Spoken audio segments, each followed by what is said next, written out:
मैं मां लक्ष्मी से प्रार्थना करता हूं कि देश के हर गरीब एवं मध्यम वर्ग समुदाय पर मां लक्ष्मी की विशेष कृपा रहे। भारत की वित्त मंत्री निर्मला सीतारमण बजट पेश करने से अब कुछ घंटे ही दूर हैं। ऐसे में देश भर में तमाम लोगों के बीच एक खासा उत्साह देखने को मिल रहा है, जिसमें सबके मन में एक कॉमन सा सवाल है कि इस बार बजट में क्या सस्ता होगा और क्या महंगा। साथ ही टैक्स प्रणाली पर क्या नए नियम होने वाले हैं, इस पर भी इंतजार बेसब्री से किया जा रहा है। प्रधानमंत्री नरेंद्र मोदी के नेतृत्व में मोदी 3.0 का बजट कैसा होने वाला है, इस पर अटकलों का बाजार गर्म है, क्योंकि यही वो बजट होगा जो बीजेपी के लिए दिल्ली चुनाव से लेकर आने वाले चुनावों में भी संजीवनी की तरह काम करेगा।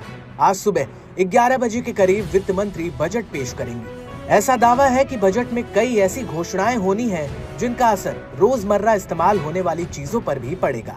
ये टैक्स आयात शुल्क, उत्पाद टैक्स या किसी अन्य रूप में हो सकता है। बजट से पहले जिस तरह पीएम मोदी ने मां लक्ष्मी का नमन करके मिडिल क्लास के लिए बजट को खास बताया और उसके बाद संसद सत्र में राष्ट्रपति द्रौपदी मुर्मू ने मिडिल क्लास की आशाओं को लेकर चर्चा की, उससे अब मिडिल क्लास तबके के लोगों में कुछ राहत की उम्मीद जरूर जागी है। मैं मां लक्ष्मी से प्रार्थना करता हूं कि देश के हर गरीब एवं मध्यम वर्ग समुदाय पर मां लक्ष्मी की विशेष कृपा रहे। माननीय सदस्यगण, भारत जैसे देश की आर्थिक उन्नति मध्यम वर्ग मिडिल क्लास की आकांक्षाओं और उनकी पूर्ति से परिभाषित होती है। मध्यम वर्ग जितने बड़े सपने देखेगा, देश उतने ही ऊंचा उड़ान भरेगा। मेरे सरकार ने मुक्त स्वर से मध्यम वर्ग के योगदान को न केवल स्वीकारा है, बल्कि हर मौके पर उसे सराहा भी है। सरकारी कर्मचारी भी मिडिल क्लास के अहम प्रतिनिधि है।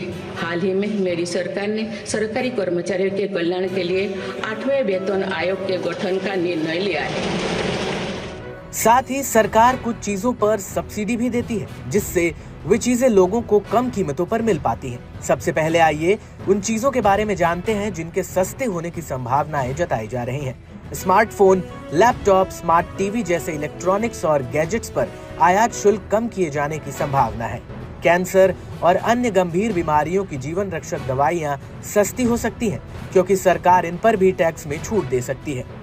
प्रदूषण से लड़ने के लिए इलेक्ट्रिक व्हीकल्स को बढ़ावा देने के लिए सब्सिडी का ऐलान किया जा सकता है। ऐसा होने से लोगों का रुझान इन वाहनों को खरीदने की ओर बढ़ेगा।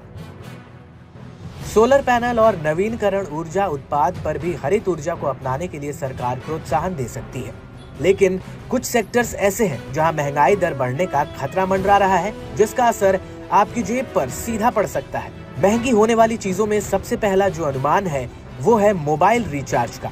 मोबाइल रिचार्ज प्लान और इंटरनेट सेवाओं को महंगा किया जा सकता है। सोना और चांदी जैसी कीमती धातुओं पर आयात शुल्क में बढ़ोतरी की संभावना है। इसके साथ ही सिगरेट, तंबाकू का सेवन करने वाले लोगों की जेब पर भी असर पड़ सकता है, क्योंकि ऐसा माना जा रहा है कि तंबाकू और सिगरेट पर स्वास्थ्य उपाय के रूप में टैक्स में बढ़ोतरी की संभावना है। और शराब के लिए भी सरकार ठीक यही नीति अपना सकती है। इसके साथ ही हवाई यात्रा से जुड़े विमानन ईंधन टैक्स में वृद्धि से टिकट की कीमतों पर असर पड़ सकता है और हाई क्लास इलेक्ट्रॉनिक प्रोडक्ट्स और लग्जरी प्रोडक्ट पर जीएसटी की दरों को बढ़ाया जा सकता है, जिससे इनकी कीमतों में भी भारी उछाल आ सकता है। ऐसे में अब बस चंद घंटों में ही ये साफ हो जाएगा कि सरकार के बजट से आपके घर का बजट कितना संभलेगा और कितना